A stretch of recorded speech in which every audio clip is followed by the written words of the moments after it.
कोणी अवस्था आहे या सुद्धा अजून आमच्या अधिकाऱ्यांना माहिती नाही.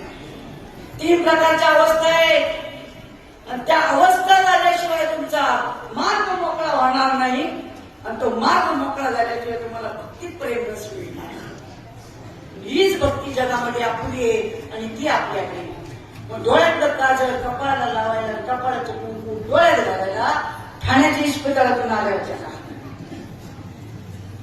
कोण होत्या त्या?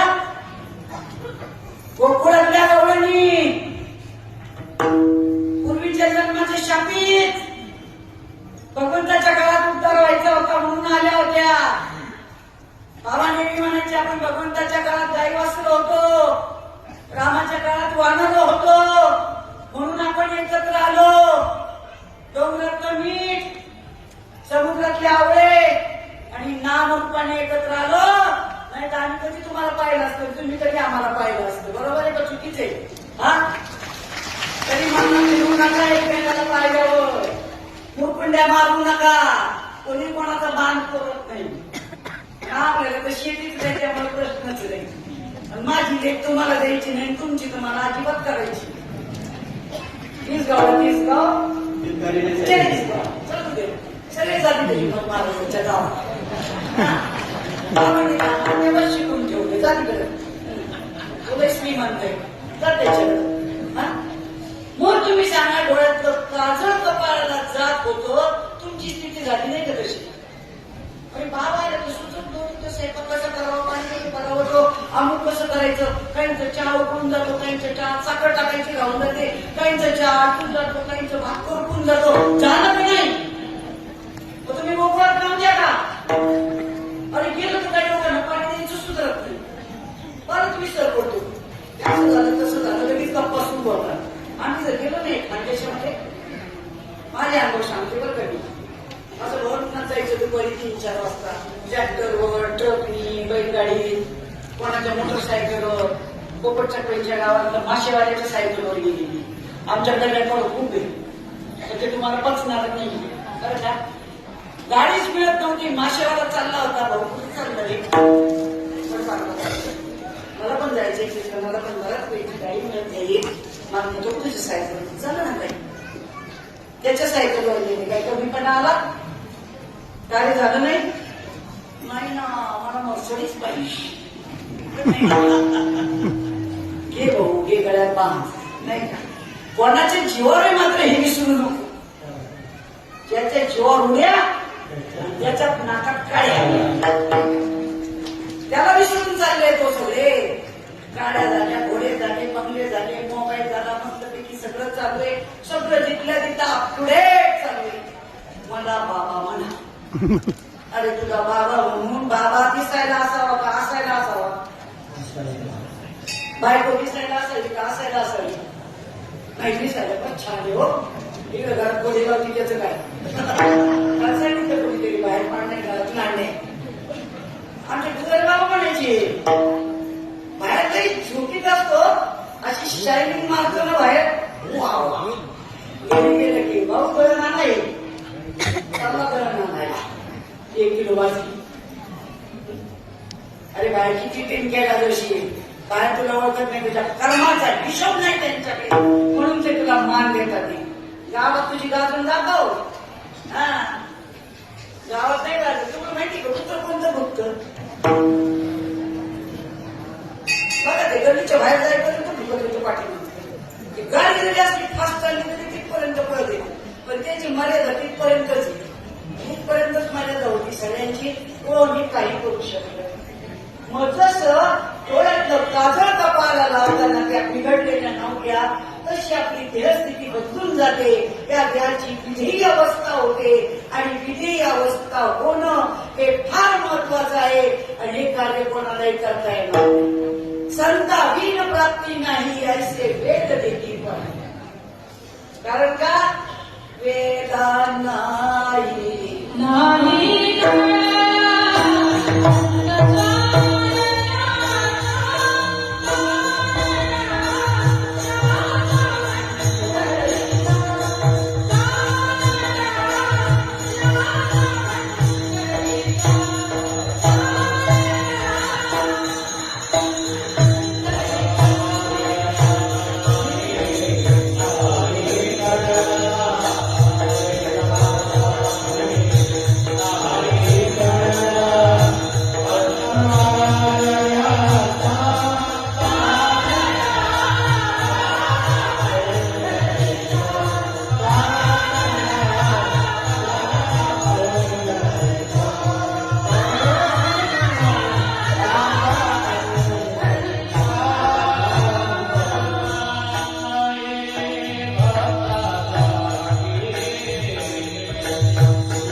होता.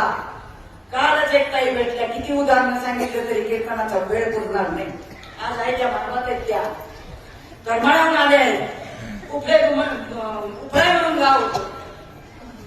त्यामुळे ताई त्या काळात तुम्ही आल्या त्या आमच्याकडे. गाडीची चेन असते ना ती हातात घेत होता तो बादर. भुरकुटे म्हणून आडनाव होतं, भुरकुटे काका.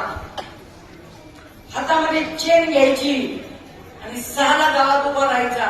एक बाई बाहेर दिसत नव्हती. बोला, ताकद नव्हती. पाटील बाई ठरायला या आमच्याकडे सगळे उदाहरण आहेत, सगळे खरे आहेत. एक बाईची ताकद नव्हती बाहेर यायची. चेनने झोडपून काढायचा.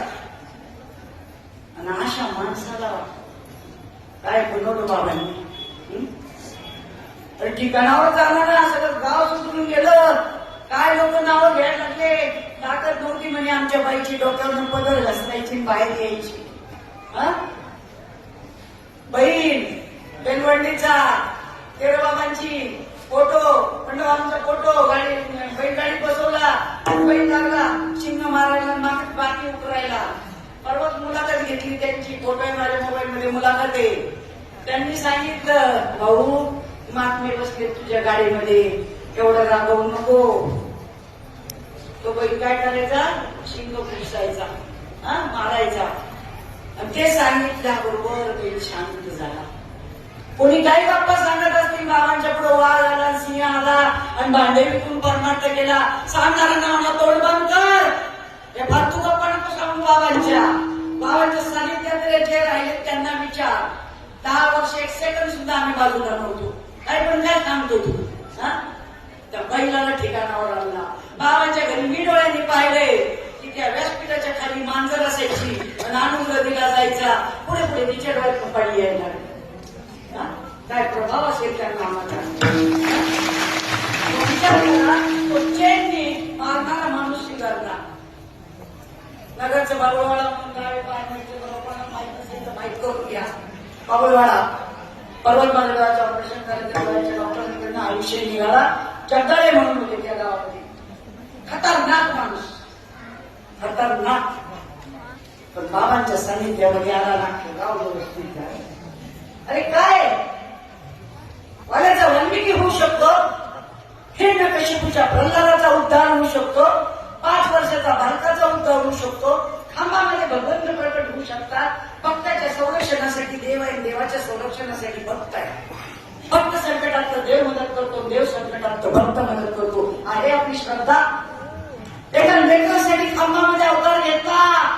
अजून आमचा विश्वास नाही म्हणून अवतार होत नाही. होईल ना. सगळ्या पंचतत्वात तो भरलेला आहे. अणुरेणुरी थोकडा तुका आकाश एवढा आज जे आहे तेच बाहेर आहे. आत आणि बाहेर आली हल्ली कोंडली घरी आणि त्याचा अनुभव घ्यायच्यापर्यंत चिंतन चालू ठेवायचं. सगळ्यांमध्ये आपल्याला तो दिसला पाहिजे. रोमात भिनला पाहिजे. शेवटचा क्षण कोणता असेल तर समजणार नाही. गाडीचा धक्का लागला की माणूस जातो, याच्या गाण्याची जातो आणि त्या शेवटच्या क्षणाला आपल्याकडनं नामस्मरण घेतलं पाहिजे. त्यासाठी परमार्थ करायचा आहे. मला कोणी मोठं म्हणावं, मला कोणी बाबा म्हणावं आणि काही म्हणावं त्याच्यासाठी नाहीये परमार्थ. आपण हे करायचे, लोकांना तेच रुजवायचे. बाबांनो त्या क्षणापर्यंत ते नामस्मरण आठवलं पाहिजे. आणि तेच आमच्या गोपिका करत होत्या. गावोगावी दूध विकायला जायच्या. तो गोविंद घ्या, वासुदेव घ्या म्हणायच्या. त्यांना काही सुचत नव्हतं. जे डोळ्यानं पाहिलं तेच आतून बाहेर यायचं आणि त्याची ते विक्री करायच्या. म्हणून एका जनार्दनी मांडले दुकानं देतो मुलावी सर्व वस्तू. साधू संतांनी जे दुकान घातले नाही ना ते फुकट आहे. नामाचा विक्रा करायचा नाही. नामाचे पैसे घ्यायचे नाही. 100 रुपये नाही, 500 रुपये नाही, अर्धा तोळे सोन्याची अंगठी नाही, 1 तोळ्याची सोन्याची अंगठी नाही. अशा हरामखोरांची पण पैदा झालेली या संप्रदायामध्ये. जर प्रबोधाचे पण पैसे घेत असतील तर पचणार नाही. नरक आहे नरक. विचार करा हे काय चाललंय. त्याला थांबवलं पाहिजे. नाम हे फुकटच आहे. पदवी कवळ घेता नाम घ्या स्त्रियाचे सहजावन होते नाम घेता. आणि त्या नाम संकीर्तनाचा विक्रा करायचा नाही म्हणून तो आपण पण अजून एकालाही कळला नाही. कथेचा विक्रा होय मातृगमन. ही कथा विकायची नाहीये, हे कीर्तन विकायचं नाहीये, नाम विकायचं नाहीये. आता या कीर्तनाला गेल्यावर तो भाडं लागणारच नाही का? हा? गाडी भाडं लागणार आहे, पेट्रोल लागणार आहे, कुठे आमच्यासारखं रॉकेल भरायचे नाही का? आम्ही रॉकेल भरू गाड्या गेलो कोण होता आम्हाला द्यायला? 10,000 रुपयाची वर्गणी गोळा करून द्यायला लोक देत नव्हते. आणि तेवढे गोळा करून 5 जमा करायचे द्यायचे. आमच्या काळच्या कीर्तनाचा रेट 11 रुपये 21 रुपये होता. 2 रुपये सुद्धा भेटले ते कीर्तन ते पडून गेले, आणून गेले. विचार त्याला पण नाही ना, जे चालत आलेलं आहे ना त्याला पुढे वाट दाखवायची. मला सांगितलं का तरी मागची पाईपलाईन फुटलेली आहे आणि पुढे पाणी द्यायचं काम चालू. तर तसं न करता ती वंश परंपरा, गुरु शिष्य परंपरा नीट ठेवायची, पुढे चालू ठेवायची. ही आपली गुरुदक्षिणा आहे. अनादी कालापासून जी चालत आलेली जी गुरु शिष्य परंपरा आहे. हंस ब्रह्मात्री दत्तात्रय नारायण लक्ष्मण नंदिनी सदानंद शांताबाई बंडोबा महाराज केरोबा महाराज आणि श्रीपाद महाराज, हा वारसा चालवायचा आहे. तो पुढे पुढे न्यायचा आहे. मग त्याची वंशवळता नका व्हायला का? ज्यांनी केलं त्यांच्या पुढची आता खानदान तयार व्हायला नको का? आणि ती तयार करण्यासाठी परमार्थ करा, त्याच्यासाठी कीर्तन प्रवचन करा, त्याच्यासाठी तुम्हाला काय परमार्थ करायचा तो करा. पण लोकांपर्यंत तेच फरक पोचवा आणि गुरु शिष्य परंपरा जिवंत ठेवा. माझ्या बाबांनी जिवंत ठेवली. अनेक लोक 5 अभ्यास 6 अभ्यास काय केले होते ते सगळं बंद केलं. आणि माझ्या श्रीपाद बाबांनी, आपल्या श्रीपाद बाबांनी सगळ्यांकडचं तोंड फिरवलं, नित्याने परमार्थ केला. 1 लाख चलोरी. कारण शेळ्यांचा कळप असतो पण वाघ मात्र एकटाच चालतो. वाघ एकटाच चालतो. माझा श्रीपाद बाबा एकटेच चालले, कोणी आलं नाही. पण ज्या वेळेला बातमी पसरली त्यावेळेला सगळे आले. बाबा आम्ही पण तुमचे, बाबा आम्ही पण तुमचे, बाबा आम्ही पण तुमचे. गळ्यात गळे घालायला लागले, रडायला लागले. हे म्हणजे डोंगी आणि डोंगी टिकले पण नाही नंतर. आम्ही पण तुमचे केले असे म्हणणारे खूप आहेत. त्याच्यामध्ये त्यांच्या धाडी लागू नका. या श्रीपाद बाबांनी जे दिलं तेच खरे. कारण एक जणाने अर्धा किलो तूप डोक्यावरती ओतून घेतलेली. अर्धा किलो तूप डोकं शांत होण्यासाठी. ही डोक्याची क्रिया आहे का? अशा भानगडी चालल्या संप्रदायामध्ये. आणि म्हणून आपण फार मोठ्या लोकांचे मित्र आहोत. आपल्याला इतकं प्युअर, इतकं चांगलं मिळालेलं आहे की शरण गेला की अनुग्रह, अनुग्रह दिला की अवस्था, अवस्था झाल्यानंतर प्रबोध. पण पुढच्या कार्याला मात्र घाई करू नका. लगेच कीर्तन कारण लगेच अधिकारी जरी द्यायचं असेल तर द्या, पण ताऊन सुद्धा करून द्या. आणि ताऊन सुद्धा करून दिल्यानंतर त्याच्याकडनं कार्य व्यवस्थित करून घ्या. त्याचं चुकलं तर बोला, रागवा. त्यांनी पैसे कुठे जास्त मागितले तरी त्याला रागवा, त्याला समजून सांगा. ही सामान्य जनता आहे, त्यांना तिथपर्यंत नेऊन पोहोचवायचे. परंतु त्याचा विनियोग मात्र वेगळा करू नका. आणि म्हणून आमची जी गोपिका आहे ती गारोगार केली आणि सगळ्यांना गोविंद घ्या, वासुदेव घ्या म्हटली. परंतु काही लोक जे असे रस्त्याने वाटत लावं लागले ना, त्यांना नको होता बरं का. मग त्यांनी बोलवलं नाही, मग तिकडे गेली पण नाही. आता सगळ्या घरी जायचा तो चोऱ्या करायला नाही का, गाडगे मडके फोडायला. आता कोणते गाडगे मडके फोडले, कोणचं तुम्ही खाल्लं, कोणचं तूप खाल्लं, हे सगळे आपण अनुभवतोय. त्यामुळे त्या कृष्णाच्या गोष्टी सांगण्यासाठी कीर्तन नाही. रोज ऐकतात लोक नुसते हसतात. कृष्णाने असं केलं, कृष्णाने तसं केलं, अमुक केलं.